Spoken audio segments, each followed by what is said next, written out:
You're welcome. Yeah, everybody's welcome to. Okay. Who would like to start speaking first? Anyway, James, you want to? I'll stop. Yes. Well, I see Ben raise his hand. Yeah. Ben, you want to work it out? Me or you? If yeah, I mean, I want to start, but like, you can if you want. Can we just choose a criteria for who goes first? It just seems that. I'm not talking to you, Bill. I'm talking to Ben. Okay. Between me and Ben, I'll shut up. Okay. I'm just asking if Okay. if you want to choose a criteria, Ben. Like you have. I think what I want to say, if we start in a conversation, there won't be a chance to say it, and I don't think it's going to cause a huge momentum and thrust in the direction of where we go. So I think it'd be really good if I just got a chance to start off, and then have you reflect and then continue from there. Yeah, it's fine with me. Go. Okay. Great. 5-minute turns. Is that okay? Do you want to amend that? That's just a general rule, but I can give you more. You want to go 6 minutes? I don't know. 5's okay for me. I 5, prefer okay. shorter. Right. So. Okay, gotcha. All right. Sorry. Begin. Yeah. So I looked at the Empathy Circle website and I read Edwin's bio because I'm working on a wiki about various subjects. And I started doing one for Empathy Circles, and I wrote a page about Edwin too, and he's lived a really interesting life. I wish I was in a group with him because it was really interesting reading about it. Okay, I think you're talking to James. Yeah. So you want to reflect that, James? You're muted. Sorry, I didn't realize. Okay. Okay. Yeah. So Ben, you are writing an empathy page, and you were looking at Edwin's bio for that, what you're writing, and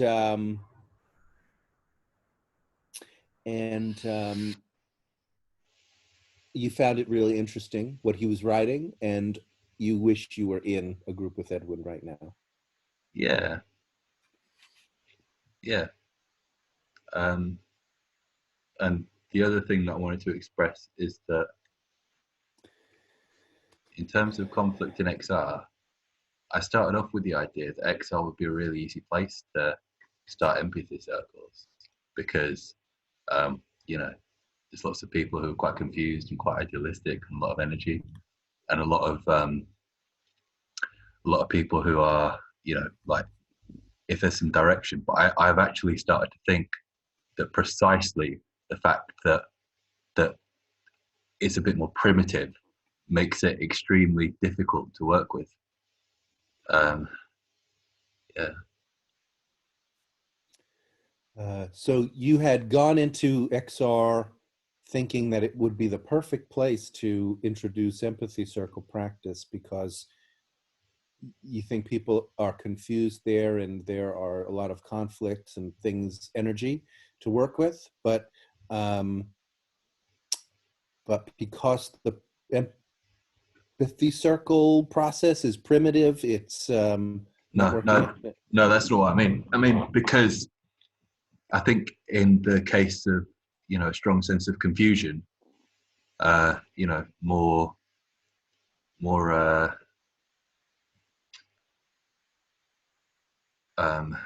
sort of innate forces can end up driving the dynamic, and I think there might be more of that sort of thing, which is a challenge.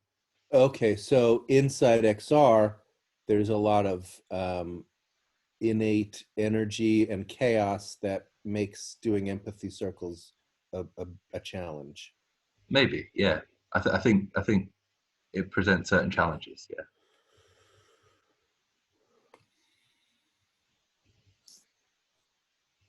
Yeah. Yeah. That's it. That's all I want to say. Okay. Marianne, would you listen to me?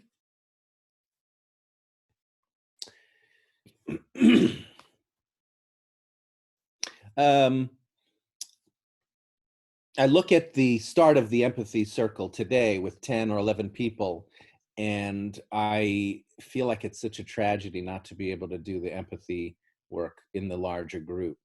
Um, I wouldn't want to do it with this structure of 5 minutes apiece. But if we had a more free-flowing structure, but that was empathic, like that I do, I would love to do it with a group of 10 people. So I'm a little sad about moving to a smaller group. I'm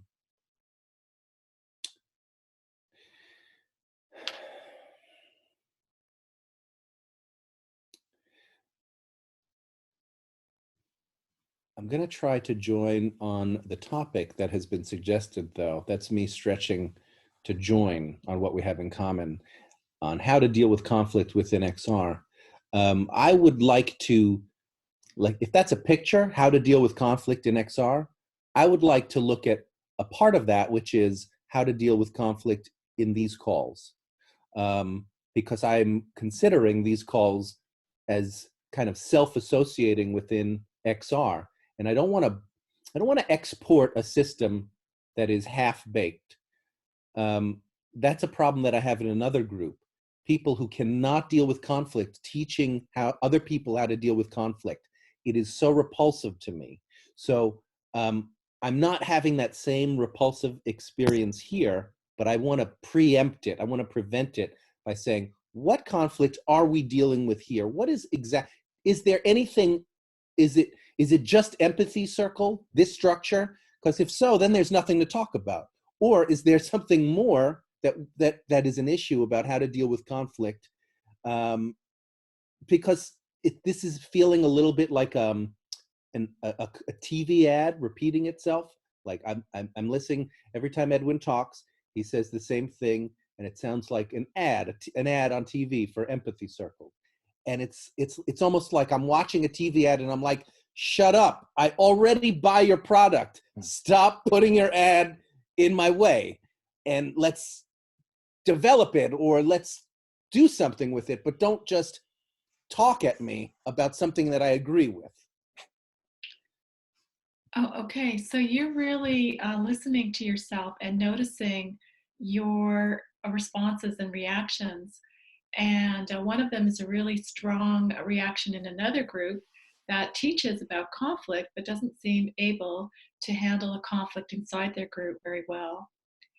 And then when you come to this group, you're sad, first of all, that we can't all talk together, all 10 or 11 of us. And the structure is feeling a bit like a repetitive ad, and you're wanting more. You want to work with it more, and so you've decided that you're going to work on it more yourself here. Yes, I feel fully heard. My turn. Mm-hmm. Okay, Carolina. Hey, I'm listening. Yeah, thank you.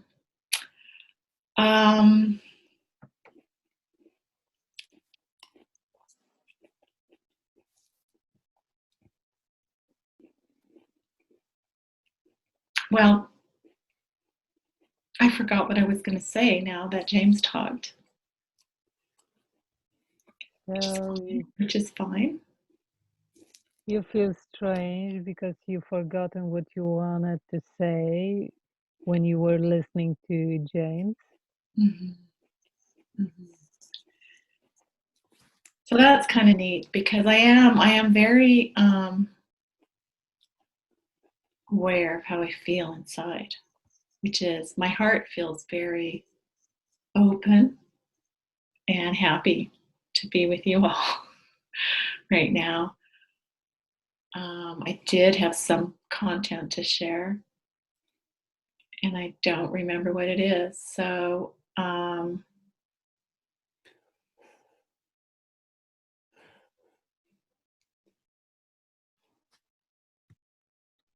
let me just go slow, if that's okay.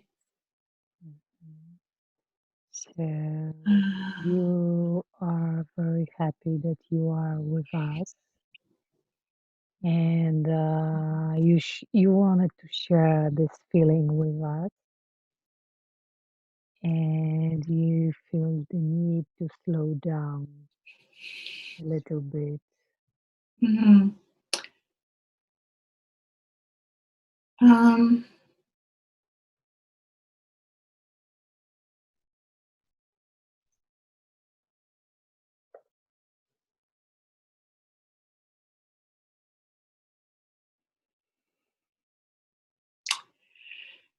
well, this little voice that says I'm wasting your time, but I know I'm not wasting your time because it gives you a chance to also slow and check inside. Um, so anyway, I'm gonna let my thoughts and voice out, however they come. And here I have invited somebody to find one other person in XR and to set a time to deal with this topic. So that would be 3 people, and then I would be calling on a facilitator or somebody in the empathy circles to join us to give it a try of what how an empathy circle could be used regarding conflict. I'm not sure if I understood correctly what you were saying, but I will try anyway. You try to organize a meeting Mhm. with 3 people from the area you are, Mhm. and you want a facilitator, Mhm. somebody from empathy circle team. That's what you mean? Mhm. So, and you want to make and organize an empathy circle with the topic about conflict. Mhm. Mhm. Yeah, just to try it, just so that 2 new people here can just give it a try. So you hope that maybe 2 new people will join the empathy circle and give a try, Mhm. and maybe it kind of spread this way. Mhm. Mhm. That's what you mean? Yeah, that's what I mean. Mhm.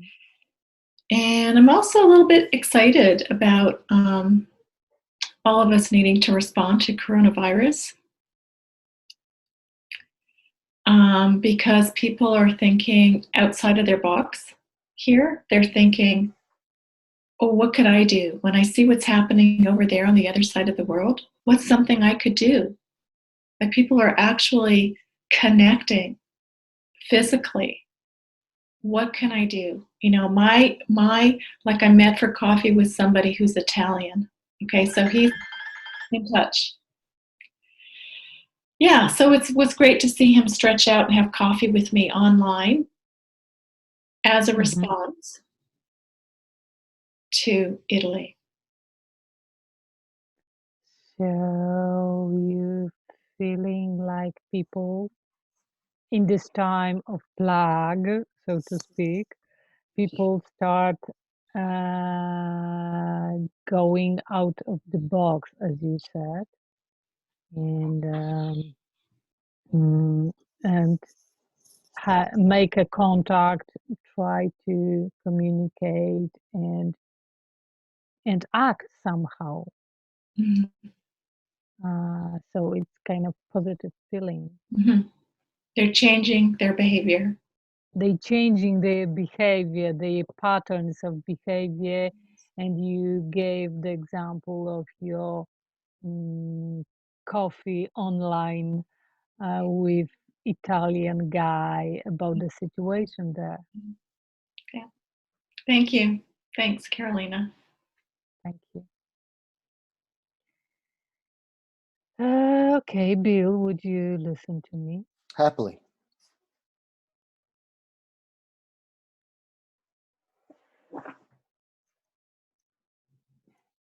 I suggested today to change the topic of the meeting into coronavirus crisis, it didn't happen, but I kind of feel that this is alive for many people, and I want to speak about it. Okay. So you wanted to change the topic for today to the coronavirus. It didn't happen, but you're exercising your right to talk about whatever is working you to talk about Yeah, coronavirus. yeah. Good. And just a few minutes before this meeting, I discovered amazing recording of deserted streets of Italy and singing, choral singing on the streets. Amazing recording. Um, Beautiful. So you were really touched because you saw a video and the streets were empty, but then there was choral singing. And I assume people singing from their apartment windows or something like that. Yeah, Yeah, yeah, something like that. yeah. Okay. I just that really. I'm sorry. I'll shut up. Go ahead. Yeah, I'm not surprised that you went out of format of our meeting because I don't it's know. amazing. I know. I don't know. It's going on my permanent record. Okay. um,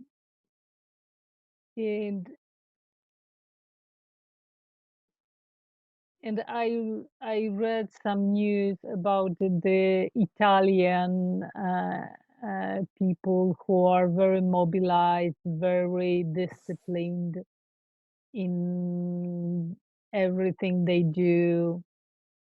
If they have to go for shopping or have to drive anywhere, they respect all the rules. So it's kind of changing the picture of Italians who are, lazy, uncontrolled. Mhm. Everybody thinks always about those southern countries like, Mm. oh, they are not organized. No, they are actually organized. Yeah. So you are just the Italian people are really taking dealing with this virus into their own hands and taking a lot of personal responsibility. And this goes against the stereotypes of people of Southern Europeans being disorganized. And you know, Yeah. Yeah. And my feeling about the situation in Poland, where everything is shut down and the public transport changes the schedule, everything is stopped, all the gatherings, and it's kind of atmosphere of the plague. Um, but the government makes decision. There are special bills about sort of state of emergency, and I feel it's like this is the lab for climate catastrophe. So you're looking That's at how I see it. okay.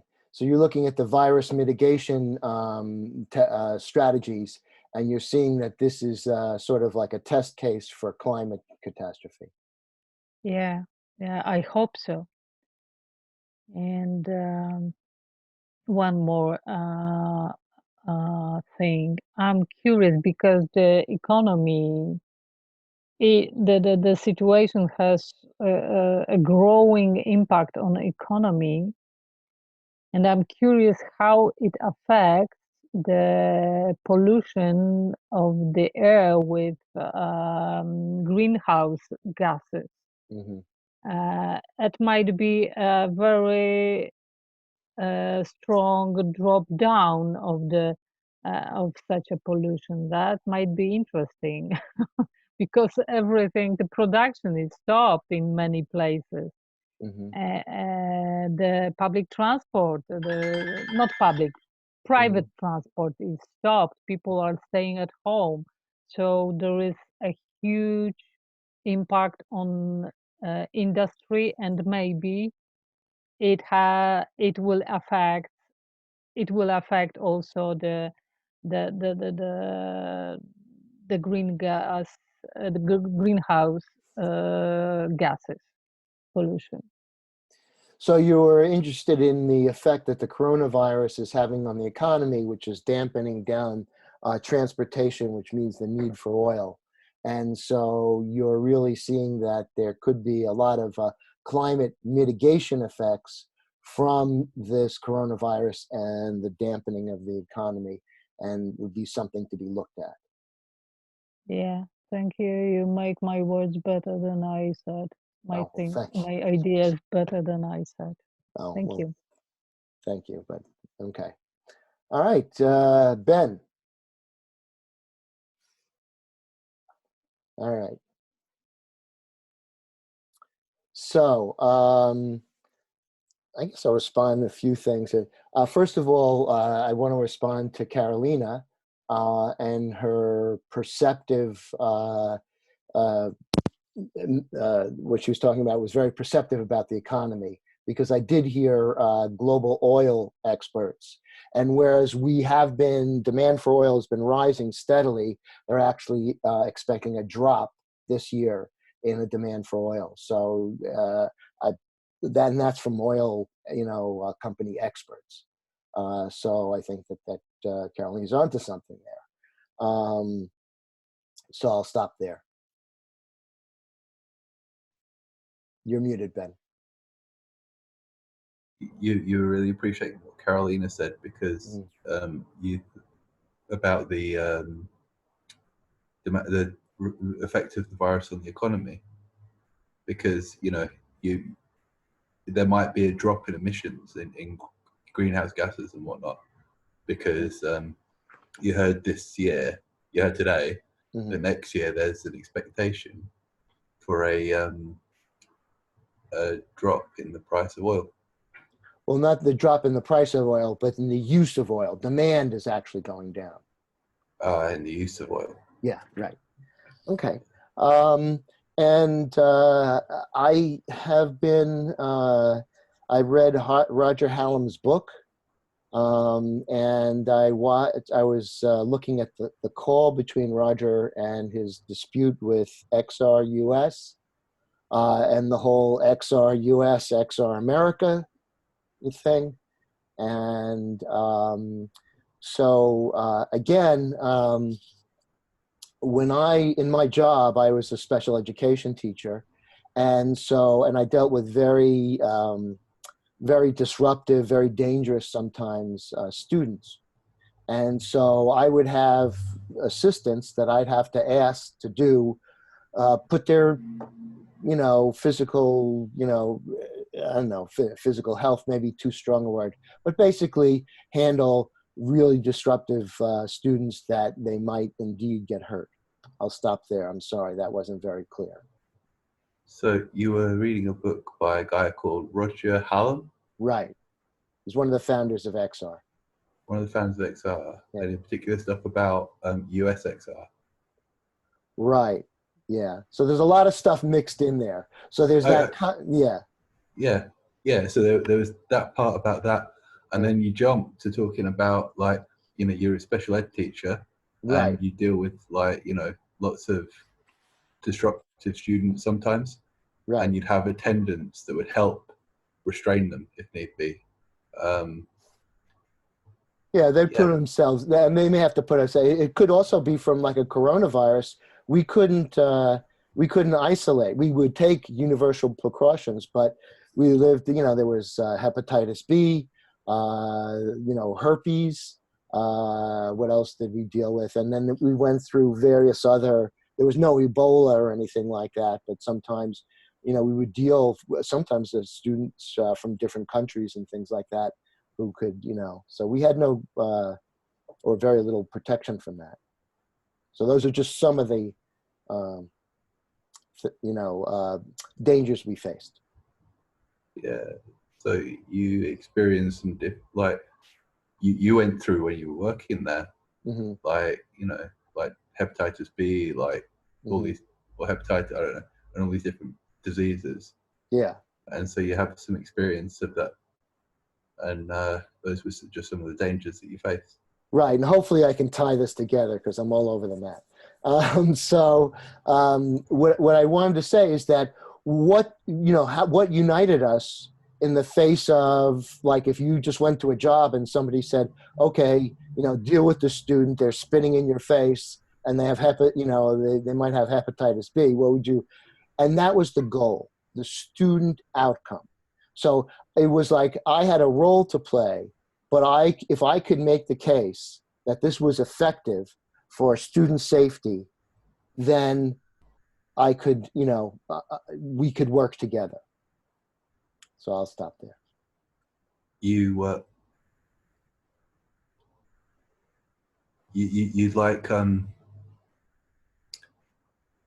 there were things that you could do where you'd sort of like make a case to help the student, like with with one of these problems, like with hepatitis B or something, and you'd have to come up with some treatment or something. Well, not treatment, but we'd have to mitigate. Yeah, the basic thing is that trying for me to try to exert my personal, power or role wouldn't really get the kind of teamwork we needed. Yeah. I looked at the top was student outcomes. That was what I worked for. Yeah. And if I could convince my assistants that indeed was where I was, then we could work together as a team. So yeah, the main thing for you is student outcomes. And if you can convince your assistants as a team to do that together, then you could work together instead of they trust that you're on the same page. Despite minor differences. Yeah, and then I'm done. Yeah, thanks, Ben. I feel fully heard. Thanks for sticking with me on that. It wasn't easy. Yeah, no, that's fine. That's fine. Okay.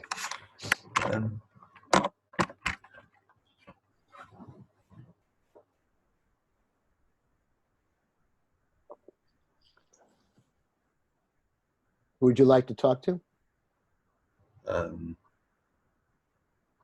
I'd like to talk to Marianne. When Carolina was talking about the Italian, singers and stuff, you really seemed to light up. But I don't know what was going on. I was really curious about that. Okay, you're really curious about why I was lighting up about the singers in Italy. Yeah.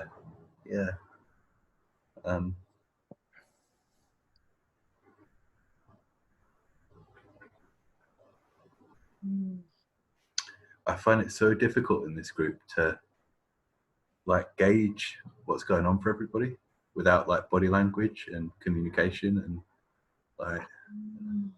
Yeah. So you're noticing you really like the the nonverbal communication. Yeah. In fact, last time I went to XR on Monday, I hardly said anything. I basically just sat there. I just went there and I sat there, and I just became aware of a few different effects that I'd had on different people, and I realized that I'd actually upset a couple of people a little bit. One person in particular, and he seemed very wary of me. But just through listening to the body language throughout the evening, things seemed to de-escalate. Did you say de-escalate? Yeah, de-escalate. So you went to this XR meeting and you listened by being quiet. You really did a lot of listening and noticed the reactions that people were having to your silence. Yeah.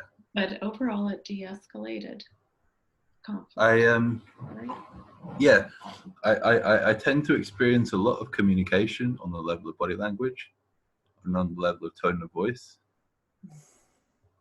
Yeah, you know yourself that you experience a lot of communication that's below the level of language. Yeah. I find myself much more interested in that. And you're more interested in it. Yeah.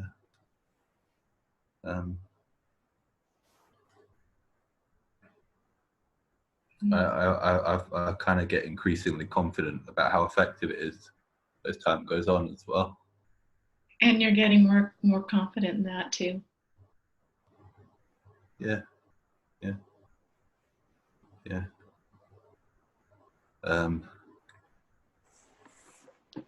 I don't have a firm sense always about what I can bring into this group and how it will be received, because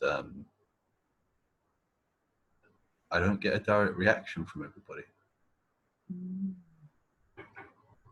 Okay, and there's a missing there of getting a direct response. Yeah. Like, you know, when I was listening to Carolina, like I was listening to her, but I was looking at you at the same time. And like, you know, then I was looking at James for a bit, and I was looking at Bill, and like, you know, and then, you know, all sorts of things. And nobody would know, you know, where my attention is. Like, there's no like, you know, there's no like little glancing like at somebody, and there's no like all these little tiny things.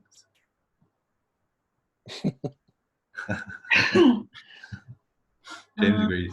Sorry. I'm not sure about that last part. So I guess you were noticing other people as someone was talking to someone. There was one interaction, but you were noticing things about each of us, but not getting a response to what you were noticing. Yeah, I don't know what is in response to what, you know? Okay. Yeah, you're missing the confirmation of what you're picking up non-verbally. You'd like to have it maybe confirmed verbally. I don't think you could confirm it verbally. I think there'd be too much to say. But Okay. it's like I can't figure out where the information is, like where the connections are, where you know. Oh, okay. But you can't figure out the connections, and that's making it harder for you to contribute here? Is that well, like I was saying, yeah, I don't always know what I can bring into the group. Mm-hmm. You don't know what you can bring. Not always. Always. You don't always know. Yeah. Oh yeah, and I thought it'd be really cool if like they made like a Zoom, but like it's like a room and you can look around and stuff, and they could figure out like who you're looking at by with your camera and where your eyes go and stuff like that, and that way you could actually have like real communication. Oh, so you had this imaginary this idea of if they increase, I don't know, the intelligence capacity of Zoom so that you could see who people are looking at. Yeah, that would be good. Cool. That would help me a lot if I could see where everyone's attention was to some degree. It would help a lot if you could see where people's attention was going. Yeah. So thanks. Yeah. Okay, thanks. Okay, I'm going to pick James. Yeah, in the interest of keeping this thing going, giving people turns to talk. Otherwise, my inclination would be to respond to Ben. So, James, will you listen to me? Yes. Okay. Well, thanks for bringing that up, Ben, about my face, I guess, with Carolina's telling us about the singing in Italy. I belong to a choir, and two choirs actually, and one is being shut down right before St. Patrick's Day. It's an Irish choir, so too bad. So I had two thoughts. One is of us getting out on the street together with a little distance and singing, walking down the sidewalk. And then another is just, wow, the beauty of the music in Italy and the whole, I could just see that and hear it. And people don't appreciate the ordinary capacity that we have for something like song. And anyway, Italy is a place that I think has cultivated the arts And so, there's no holding back. That was kind of all the things that went off in my head. The other thing is, what Carolina brought up is, I've lived through a couple quarantines myself, cholera, and a curfew in Tripoli, Libya. And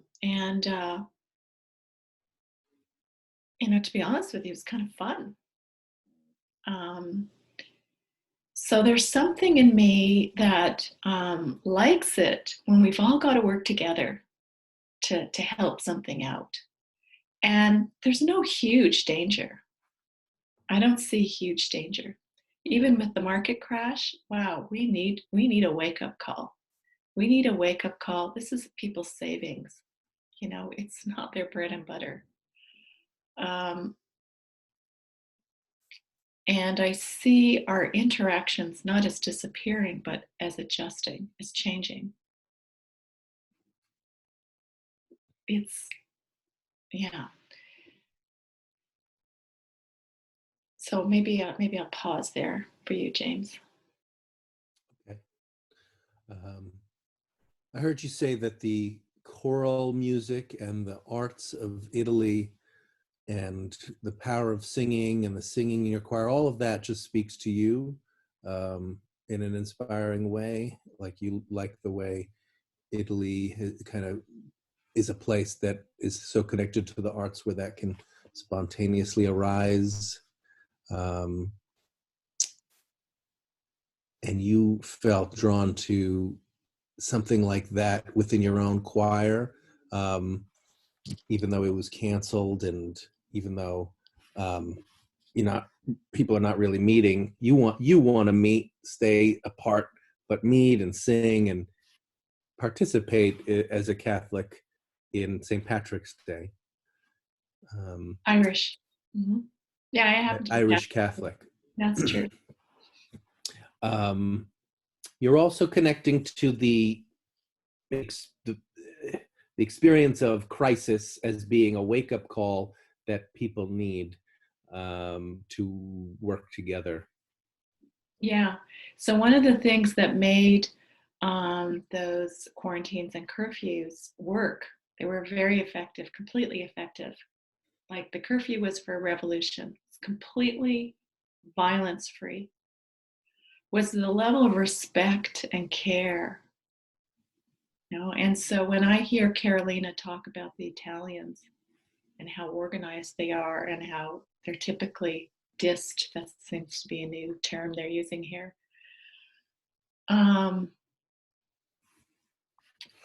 Yeah, that really moves me. There's some core place in me that really resonates with. We have that in us, the capacity to deeply respect and care for each other. Yeah, so that final piece is that you know that we have the capacity to respect and care for each other. Mm-hmm. Yeah, thank you. Thank you, James.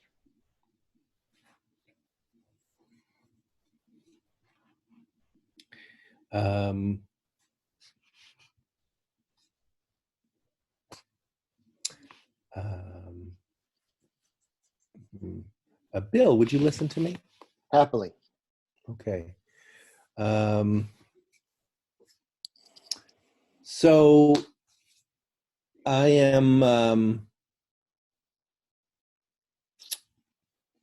trying to connect with the part of myself that has a willingness to join the conversation, and I'm getting the understanding that that people want to talk about coronavirus. That's what I've heard Carolina, Marianne, and you, Bill, mention a bit of, and I'm just exploring how for myself that willingness or resistance to going along with the group. the group's movement.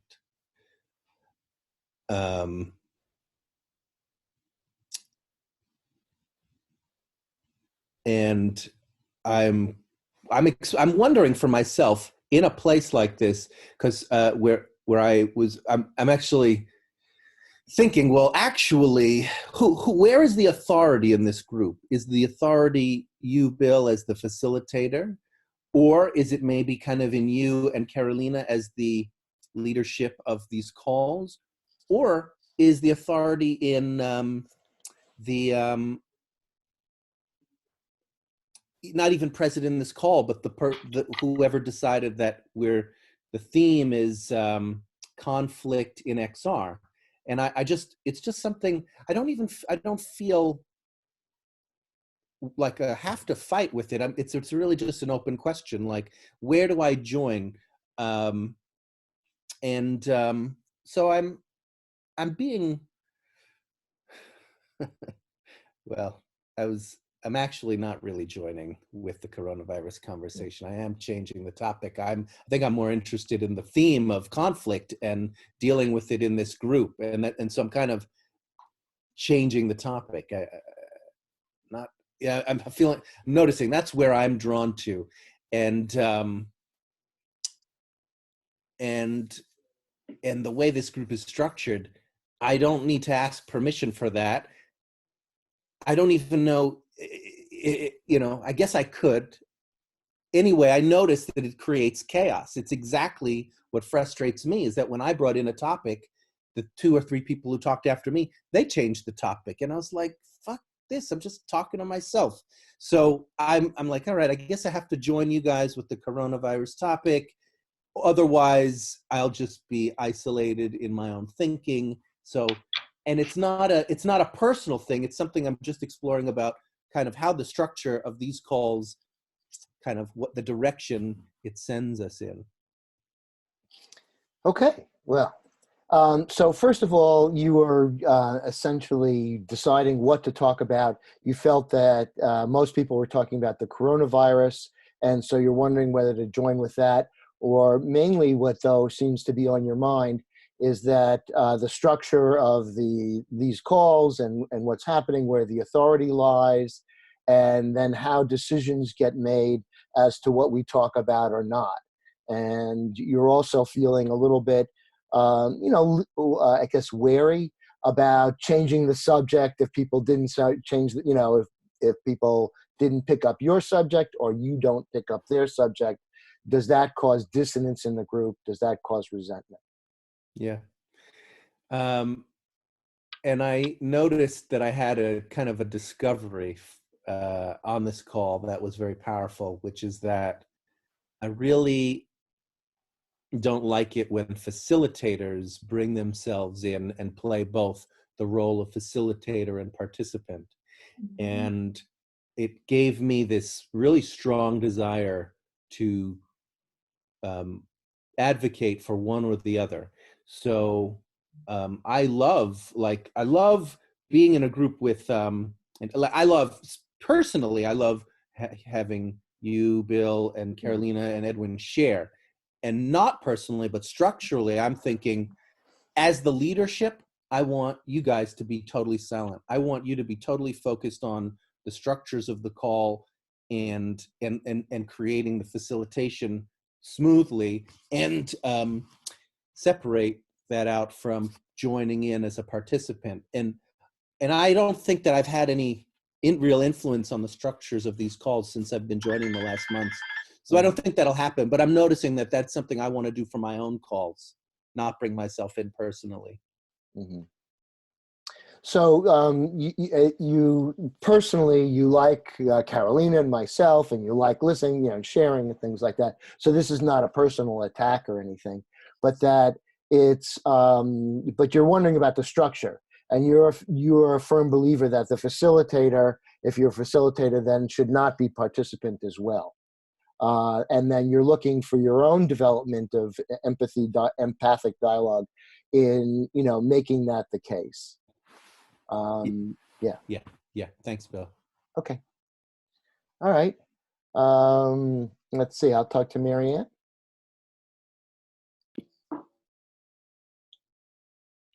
Okay. So I guess there's a lot of stuff going on here, swirling around. I just listened to James, um, and I think partially what I have to say is that um, this format, my personal opinion about this format is so good, is that James can bring up those differences and things like that without having, and still be a part of the group. So I'll stop there. One thing that you really like about this format Hmm. is that someone, for example, James, can bring up something that he doesn't like Yeah.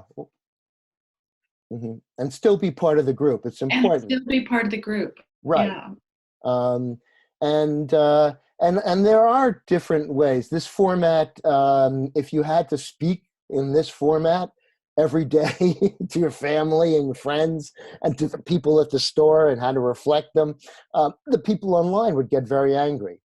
At the grocery store, if you had to reflect what the checker is saying to you, and they had to reflect what you were saying. So let me acknowledge that. Yeah. Yeah, and you just want to acknowledge that, you know, there's places that this doesn't work, like the grocery store, for example. Yeah, where it would be, clunky.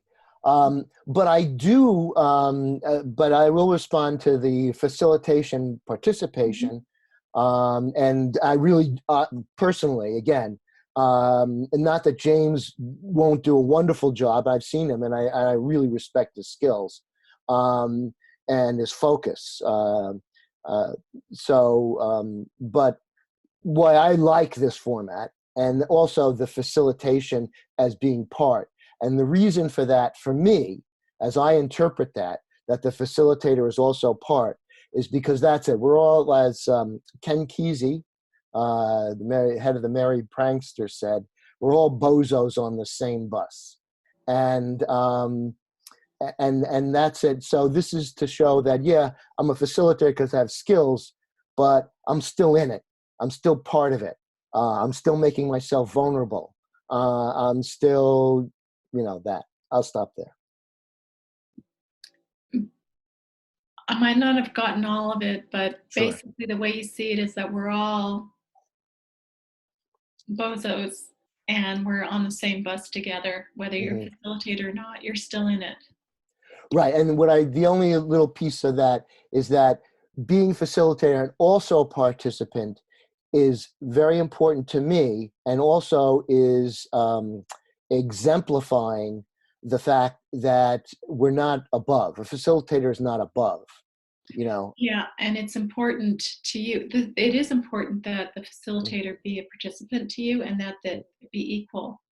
Right. Those are equal, not one above the other. Right. And as far as James, issue about leadership, is the way I look at it is I kayak a lot and I sail and things like that. And one of the first things you do when you go to a new place is you talk to the local sailors. I'll stop there. And as a leader, you value talking to the locals.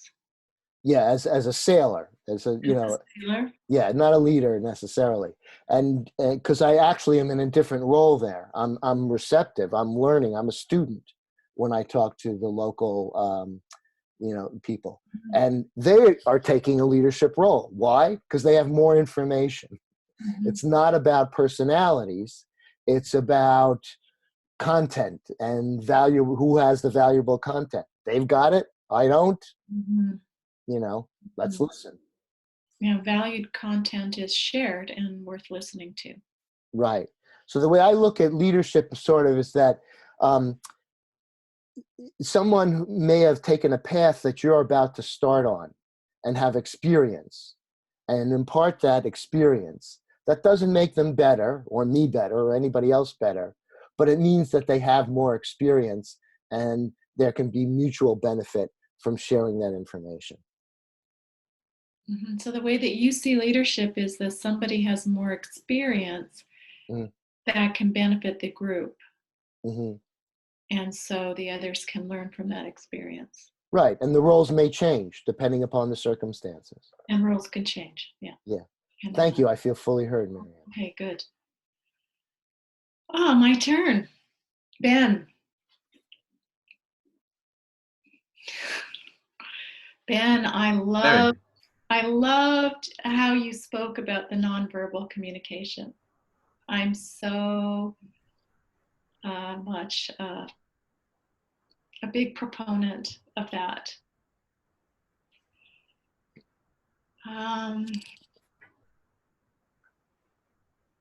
I want to tell, in particular, James, something.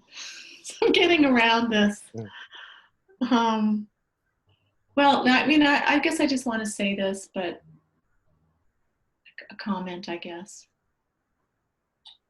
One of the best groups, I think the most changing group for me that I ever experienced was I did this summer internship as in spiritual care in a hospital.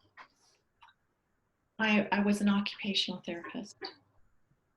And well, I'll tell you, occupational therapists are part of rehabilitation. Think of OTs very much like a physical therapist, except what we care about is meaningful activity. So my job was to find out what is meaningful for someone and involve them in that activity towards their rehabilitation, which involves listening to what is meaningful to that other person.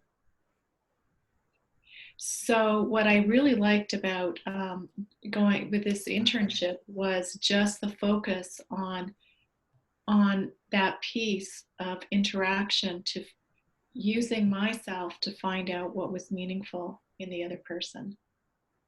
And you don't need to repeat all of that, but in this group,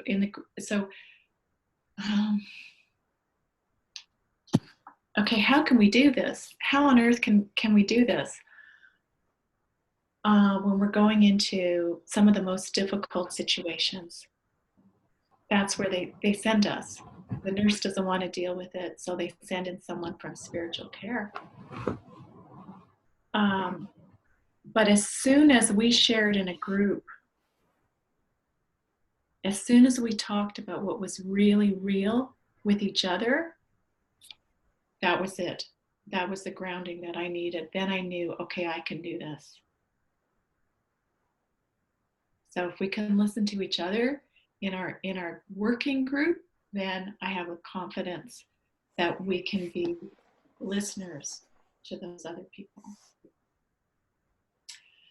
And the key thing that I want to say is that the leader of that group, so we had this called interpersonal group twice a week. And the leader was unbelievably good. He facilitated us, and the first thing he had to do was share about who we were. Wow, he just modeled that so well that it just pulled us right into something very real. And I'd say that was the most changing experience that I had. So he modeled for me an exemplary form of integrating facilitator and being real, showing up absolutely real as a person.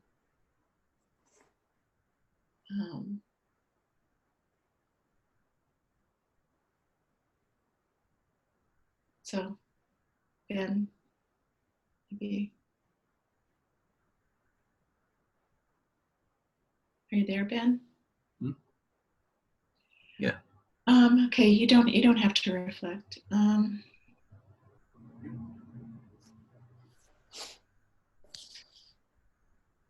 Well, I'm just sharing what's coming to me. It's kind of funny to me that we've got 2 Americans and 3 internationals in this group, and the 2 Americans aren't that interested in coronavirus. And I'm sitting here with the longest unguarded border in the world on top of you on the map.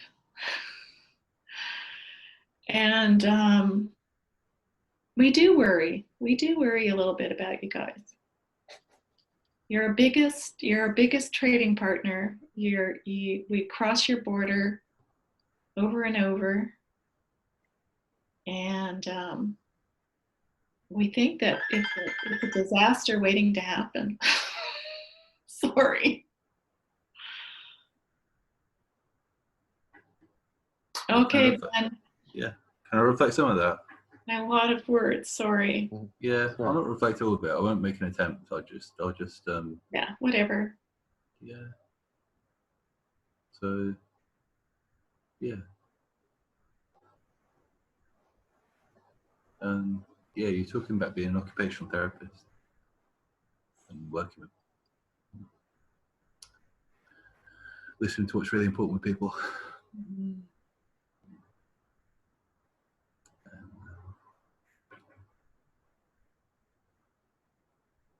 Valuing connection,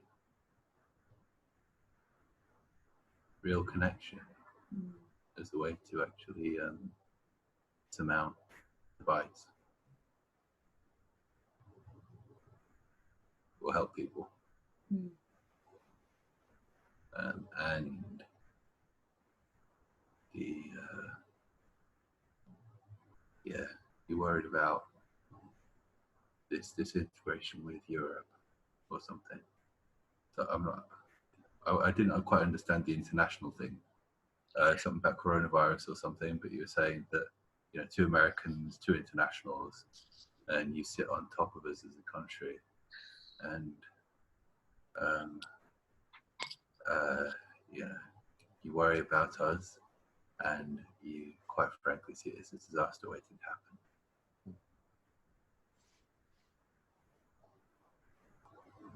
The US being a disaster waiting to happen. Okay, that's it. Thank you. Cool. Oh, cool. I was just very involved in what Marianne was saying. Sorry, am I talking quietly? Who are you That's it. talking to? Right, good point. I'll talk to Bill. Okay, listening. Yeah.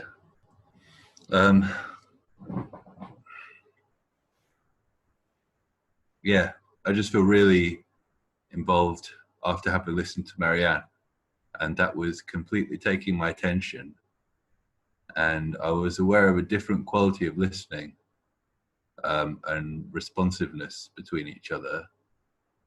And I was also realizing that there's some vulnerability required in reflecting somebody, because you're sort of telling somebody how that person's affecting you when you're reflecting them. So you were talking and you were really interested in you felt kind of a deepening intimacy with Marianne as you were listening to her. And then you're also remarking on how when you're Your reflecting, screen froze. my screen broke? Oh, Yeah, it's I frozen see. for me too. Bill's screen is frozen for me. Okay, it says it's unstable. Am I waving my hands? No, now you're unstable. Okay. I'm trying to stop my video. Can you hear me? You're all frozen for me. Okay. All right. Are you with us? I'm back. Yeah, Zoom had its way with me. Okay. So Are you recording? yes, I'm still recording. It says still recording. Yes. It So might be my recording. no, it says Okay. I have it Okay. says pause and stop here, and so I haven't done that. So I assume Okay. I'm still recording. Okay. But yeah, I'm not sure. So just I'm going to pause the timer here, just good for that. So I want to say Ben was talking about the quality of listening to Marianne and how he felt, he was getting more, closer, and how also listening, reflective listening also makes the listener a bit vulnerable, because they are, you're giving your sort of interpretation of what the person is saying. Did I get something or I missed something? Yeah. Okay. Um, Sorry for the interruption. I'm really curious how vulnerability exists in these groups. And I've got quite a strong tendency in my past to show up with quite a lot of vulnerability. Mhm. And that often works really well, but sometimes it doesn't. Mhm. And in an hour long, 2 hours, whatever it is, long session like this, Mhm. um, I'm not sure how the continuity of it would work. And I'm not sure the respective willingness of everybody to go to a place like that. Although I do have a strong feeling that it would be effective, it would be much more effective if we could communicate more deeply like that.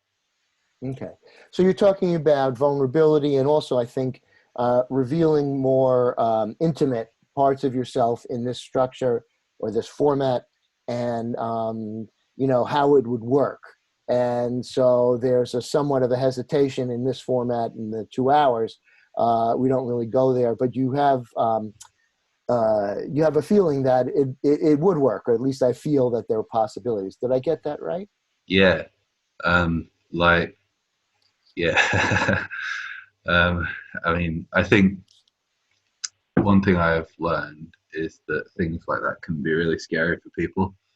And something I really hate is when I'm vulnerable Mhm. and somebody else isn't vulnerable, and the reason they're doing it is secretly because they're scared or whatever, like they're ashamed of something. Mhm. But they kind of like hold a position of power with it. They kind of like use it to impose. They kind of create a barrier, and then because I'm being vulnerable and they're not, it's a position of advantage.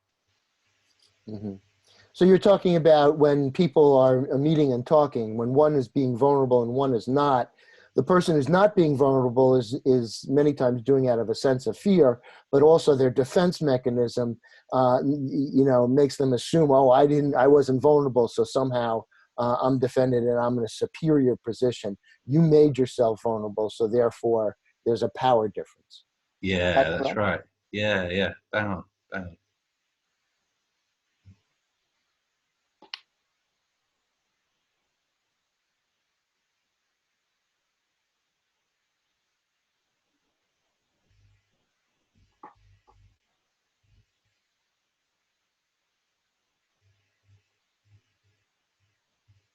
Ah, when Marianne was talking, Mhm. I felt these feelings of being like a little kid being talked to by a grown up, and Mhm. I really fucking hate it when I start feeling like that, and I get that quite a bit more than I would really like in my Mhm. life. Okay, so when Mary Ann was talking, you felt there was like a parent talking to a child, and you get a lot of that, and you've had enough of that. You feel resentful sometimes or annoyed. It wasn't really strong, and I think it was a lot to do with a lot to do with how I was feeling. I don't, yeah, I'm not putting that on to Marianne. Right. So you didn't feel it was And Mary Ann, but that it was a reaction to past events in your life, not necessarily something she was doing. and it wasn't particularly strong, but I felt a little bit of it, and I felt a welcomeness to it. Uh, and I thought, okay, well, if that's how I feel, then let's just feel that. Mm-hmm.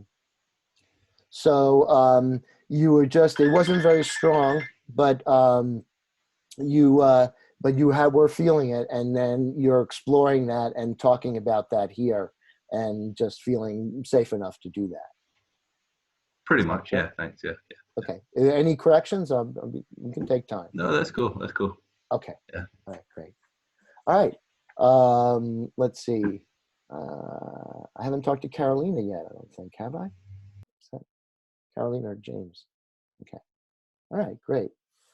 Um, I'll respond to a few things. I have to. The first thing I do is I will not defend the United States government or any of its, misanthropic, ineffectual responses to this crisis. So I'll stop there. So you comment on what Marianne was saying Hmm. regarding U.S. government and Hmm. president, I suppose. Hmm. And you comment that with the comment that you will not comment. Well, I won't defend the U.S. government. You will not defend, yeah, Yeah, the government. but as an American and things like that, just because I didn't talk about it doesn't mean that it's not fully accurate. That yeah, I'm not concerned about it or not dealing with it.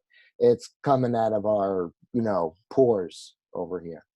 So the coronavirus, figuratively. Sorry.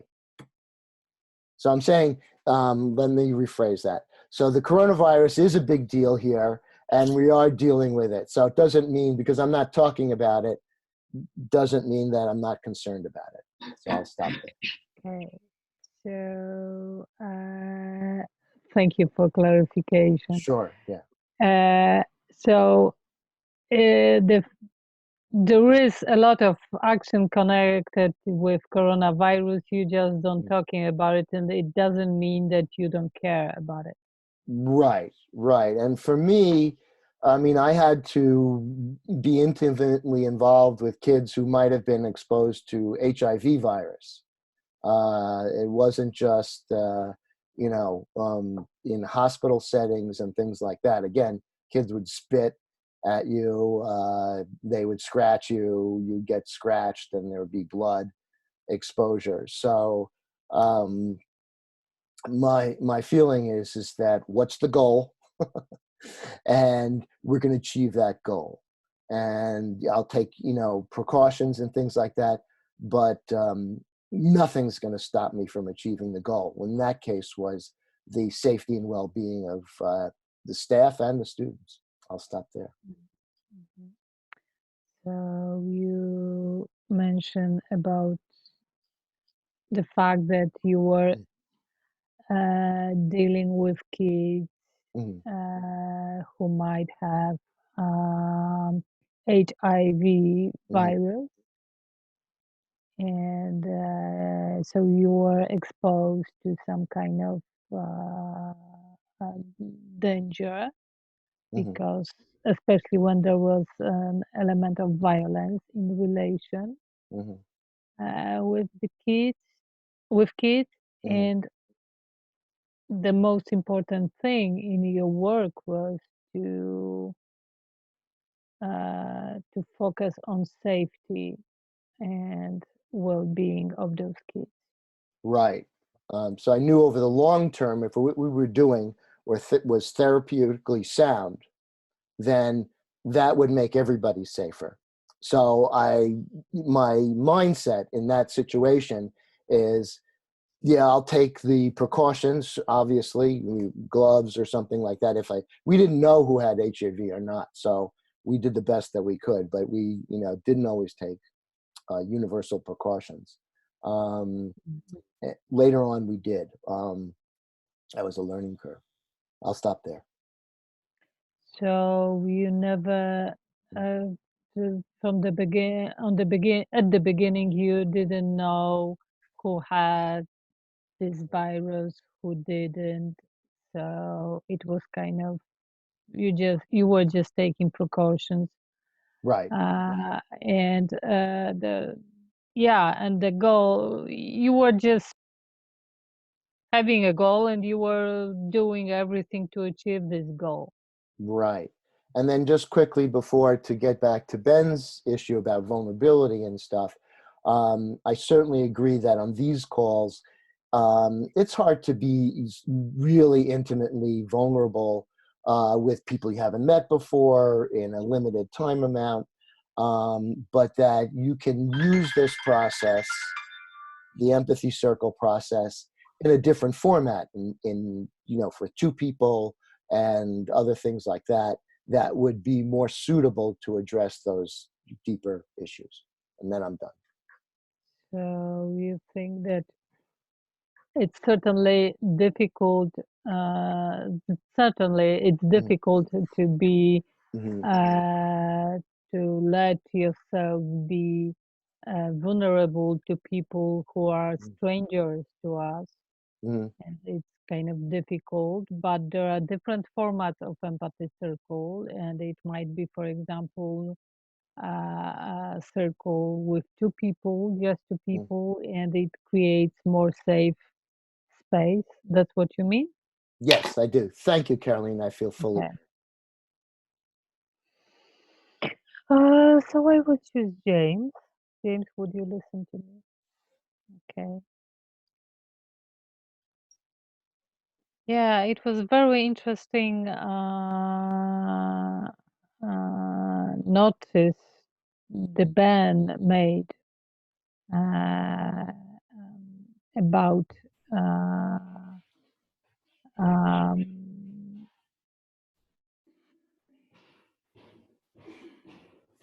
how our eyes working on the screen and where is our focus. That is very interesting. Yeah, we can't see what our body language responds to. We never know if we react to what. That's interesting, very interesting observation. You're interested in that observation that we don't know who is responding to us with their body language. Yeah.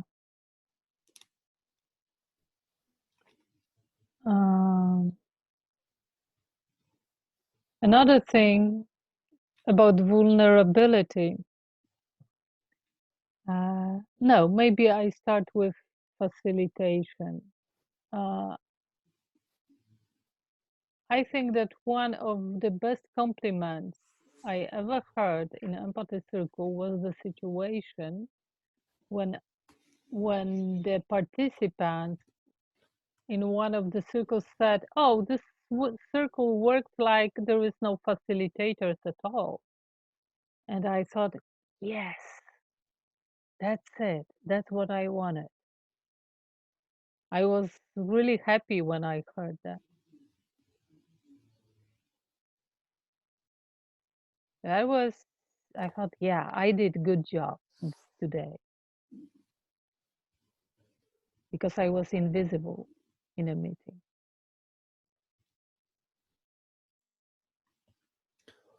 So the best compliment you ever received as a facilitator was that someone said it was like there was no facilitator, and that you really thought that meant you had succeeded by being invisible as the facilitator.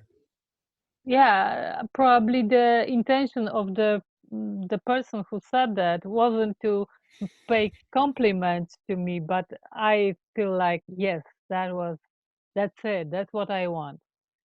So yeah, and I see it's interesting thing that everyone here seeks different things. You are, James, interested in where is the center of power. Ben is interested in this relation, vulnerability. I'm interested in no facilitating, like no facilitation. Every one of us sees something else as important. That's interesting.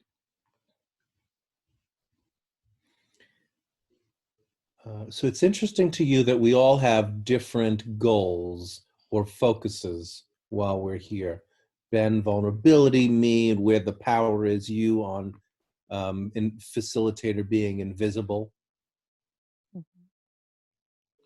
And kind of not having a power or diminishing power.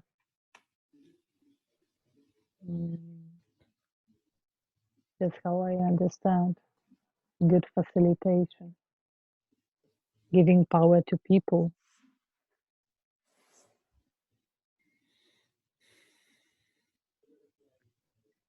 And the interesting thing about vulnerability, I think that it might be this way as Ben describes that that one person is vulnerable and the other person might feel like more powerful. But it also might change because vulnerability and honesty in vulnerability is very powerful and kind of shifts the power. So yeah, yeah, this is the best description. The vulnerability and openness and honesty shifts the power. Yeah. So you see the role as a facilitator. You see the role of the facilitator as giving power to people, giving power away or empowering people, and that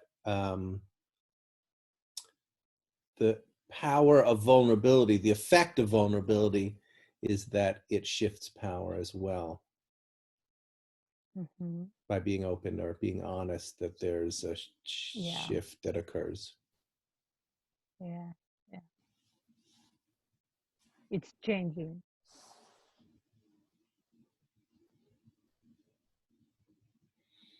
All right. Marianne, would you listen to me? All right.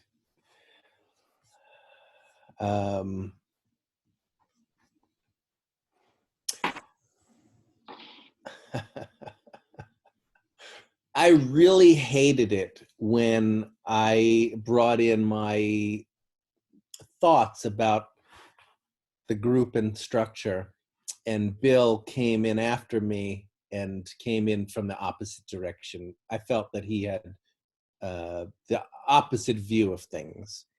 And I really experienced that somehow as like what I said was just totally dropped. And my sense of that now structurally, my study of groups, is not that Bill personally dropped it, even though he did. It's that the whole group really dropped me because the structure is kind of set up that way. And I thought, what can I do in that situation? Can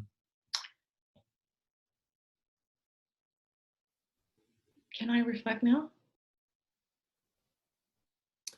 You can go on, but Sure, go ahead. Yeah. So you're noticing that you really hated it when Bill came in with kind of the opposite of what you were saying about the structure and conflict, and that basically you feel like you're dropped, not by anyone personally, but the structure dropped. Yeah. What you wanted to speak about. Yeah. I also want to say that it's not because I hate what Bill said. Like I think, like I would, like if I were going to listen to Bill, I would really want to give it. I would want the whole group to give it full attention and openness to like really consider what he's bringing in. And I found it difficult to do at a time when I'm bringing in what I brought in the opposite. So it was kind of like like I'm kind of running in one direction 100 feet and then running back in the opposite direction 100 feet. So that's the chaos that I experience. Okay, there's a chaos that you experience when someone brings in something, in this case it was Bill, a different point of view, because you want to listen to Bill and for the whole group to listen to Bill in a very open and attentive way. And it's difficult to do that when you yourself are holding the opposite view. Actually, it's not just Bill, but it's also Carolina.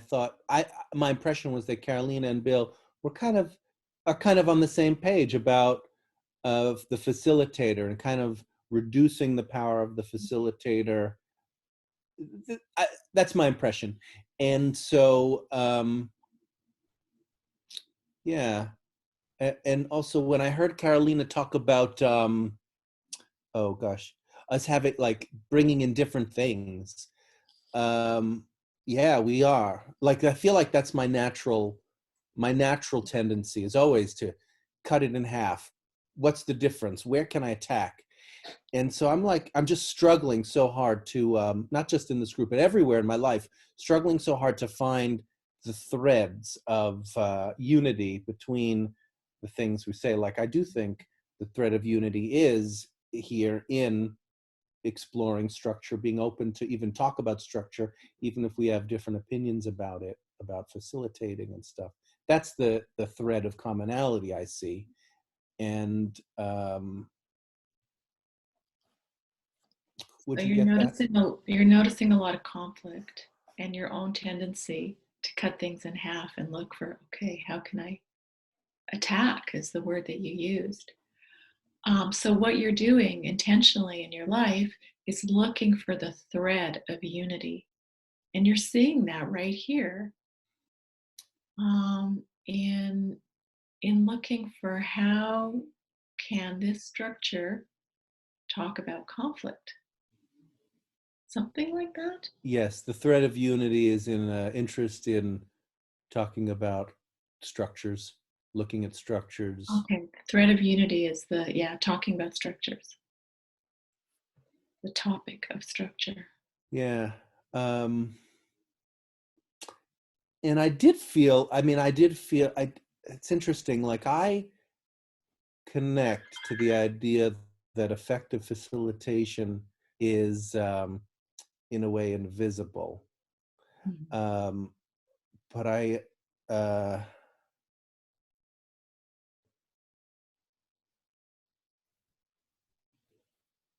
it's a tricky one. Yeah.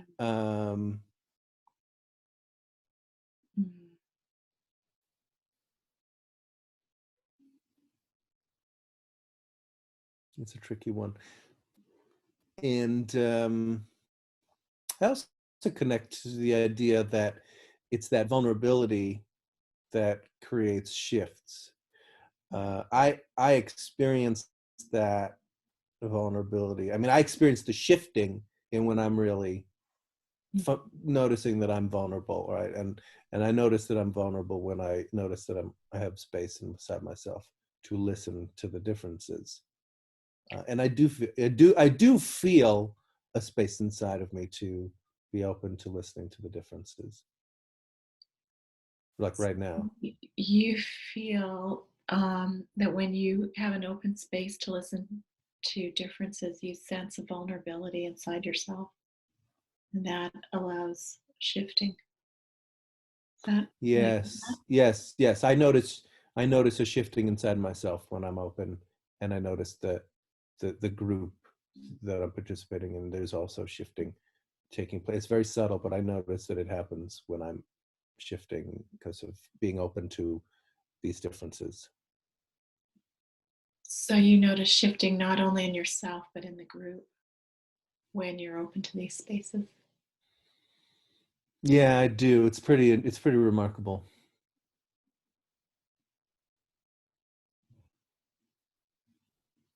Yeah, it's very subtle. Subtle and remarkable.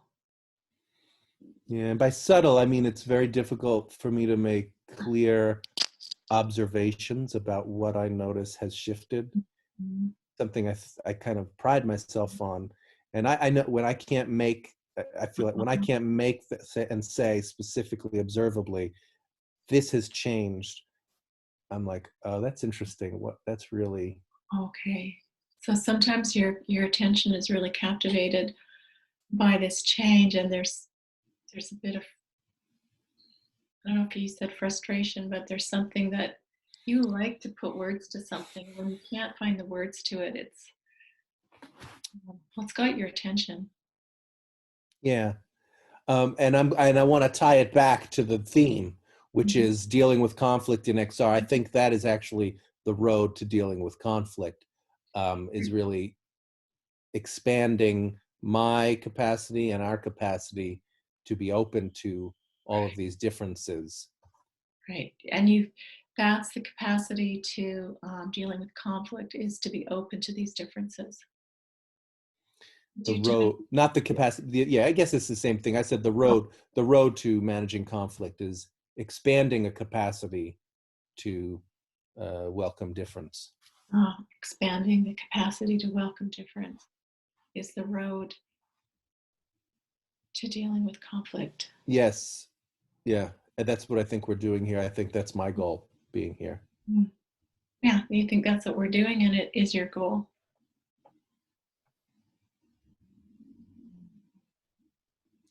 I feel fully heard. Thank you. Fully heard. Yeah. Okay. Oh, I'm so happy because I can join James on this.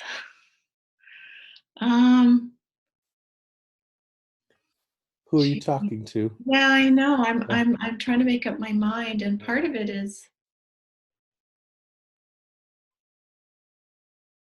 oh, okay. I'm gonna pick Bill, because, well, maybe you guys say who wants to listen. Let's do it that way. Who wants to listen to me? How much do you want to listen to me on a scale of 1 to 10? Don't worry, we can all go 0. Yeah, go ahead, pick. We all want to listen to you. Think for yourself. Okay, well, I'm going to pick Bill because I'm thinking, it doesn't matter what I'm thinking. I don't have to tell you why, right? No, you're free agent. Okay, I'm listening. Well, I really identified, is that the word? Identified? Something in me, Marie, felt I really knew what Ben was talking about in terms of the experience of being vulnerable with in the presence of someone who maybe having it go wrong is how I will call it. And for me, that's when I'm talking with someone who is not, I find out later, is not comfortable with vulnerability, and their way of not being vulnerable is to get on top, is to kind of take the power position, maybe ask me questions or talk like an expert or something, and then I just feel really small and really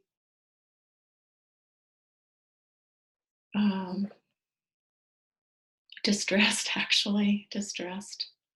I think not even so much distressed by feeling vulnerable as what I would call a break in the relationship. Okay. So you're talking about the feeling of vulnerable relating to what Ben said, and you identified with that when one person feels vulnerable and the other person, takes a superior, doesn't meet that vulnerability with a vulnerability of their own and tries to take a kind of hierarchical superior tone. Right. Right. And also I heard you say, I think maybe you spoke to Ben, that vulnerability could be dealt with like one-on-one in other spaces using kind of an empathic listening, but a one-on-one. While that's true, I think that the power of these circles working is enhanced by our vulnerability, and broadcasting it on Facebook is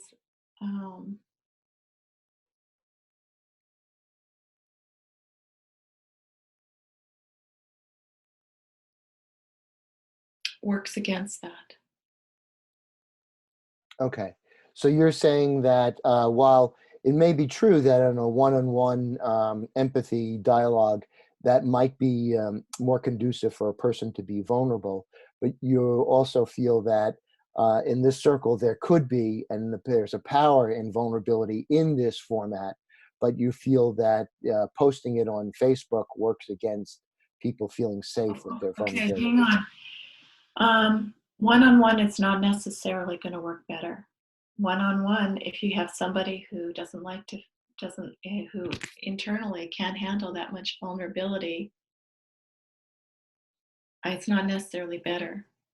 It might actually even be better in a group where, say, I'm speaking to someone who can't handle my vulnerability, but the group can handle it. Mhm. And I can feel held by the group, even though the person I'm talking to might be jumping on their little platform. So it isn't true always that one-on-one is a better place to handle vulnerability. And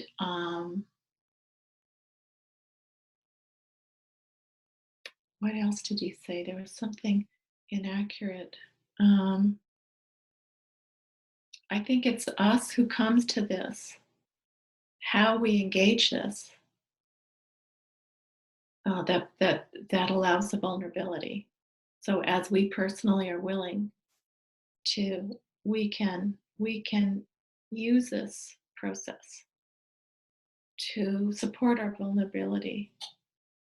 And I heard Rosa say that Rosa Zubizarreta say that there's a psychological safety that gets built when we're for the reflection.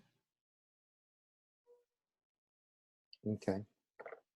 However, broadcasting, which is when you post something on Facebook, that's broadcasting. There's no psychological safety in broadcasting. And so I think that putting this kind of work on Facebook reduces the support for vulnerability in this group. Okay, so there's a lot to sort out there. Number one, you were disagreeing that necessarily a one-on-one, empathy dialogue would necessarily be better for vulnerability because it depends upon the values and the skills of the person who's doing it. So they could be worse, and that in contrast, a group, one person may not get it, for instance, but the group could hold that. So you're finding that the group format might be a better container or better support for vulnerability. And then you will, I'm sorry. Yeah, Okay. that's right. It could be. Mm-hmm. Right. And then you're also talking about, while the group format may be better for vulnerability, the posting of it on Facebook does not provide, as Rosa said, the sort of safety net that people might feel in a group situation if it were not recorded. Yeah. And there was a lot more. It. You got it, Bill. Thank you. Sure, thanks. Okay. Well, I haven't talked to Ben in a while. Ben? And just to let people know that we might be pulled out into the breakout room. Usually it's about time that this happens. So it'll happen automatically. All right. All right. So I've been trying to take in what James and Marianne were saying, and and I don't really have. I don't see differences as necessarily a problem. So there's a difference. I don't necessarily see that as a problem. So I'll stop there. You don't necessarily see differences as a problem. Right. And I don't mean to basically categorize or stereotype James, but I did grow up in the New York metropolitan area. And essentially arguing was a way of life. So I'll stop there. So you did grow up, you don't want to stereotype James, but you did grow up in the New York metropolitan area, and essentially arguing is the way of life. Right, and I feel very comfortable with it. I mean, you in New York, when we grew up, you had to justify everything you did was subject to dissection, and you might say sorry. I was late. I was on the Long Island Expressway, and somebody will say, "You were on the Long Island Expressway at 4:30. What are you on, drugs?" And so you would have to then, defend, your traffic choices. So I'll stop there. Yeah, so you have to defend everything to sort of like, minute, like dissection detail. Like, you might turn Right. up and, I'm sorry I was late. Well, why were you late? Well, I was on the New York Long Express. And what are you doing on the New York Long Express at 4:30? You're on drugs? Like, you're mad? Like, crazy? Right. Yeah. And this too, like, yeah. So Yeah. like, Yeah. So I just, so face it and deal with humor. It's not the end of the world. And I love a good argument. I really do. I'm a child of my parents. I love a good argument. Yeah. So you're willing to facing like differences with humor and goodwill, and you love a good argument. You really. Yeah, and what I mean by that is just arguing over, content, but keeping the relationship strong. It's not criticizing the person, but arguing over content. This and that. I love that back and forth. I'll stop there. Yeah, you want to stay on the topic of like, Yeah. you want to stay with the person, but like, you want to keep the trust, but you at the same time you want to, argue with content, over the subject. Yeah. And I'm a person of, I will admit it, strong ideas. And I've been put to the test, and I have strong ideas about how that'll happen. All right, I'll stop there. Yeah, so you're a person with strong ideas, and you've been put to the test, and you've got strong ideas about how that'll happen. Yeah, guilty. All right. Is there anything, Ben, I'll end, is there anything else you'd like to, we have 43 seconds. I can't think of anything that I'd like to bring in 43 seconds. Okay, sure. So I think let's go to the next room. Okay, great. All right, take care. I really enjoyed it. Thanks, everybody. Thanks, everyone.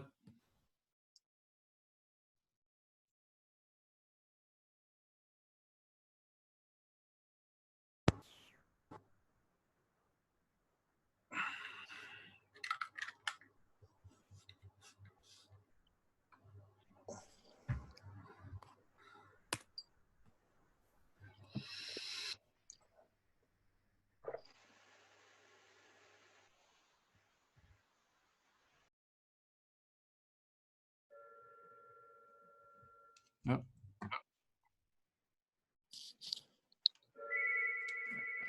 Okay, I've got a call. Okay, welcome back to the full group. Oh, yeah.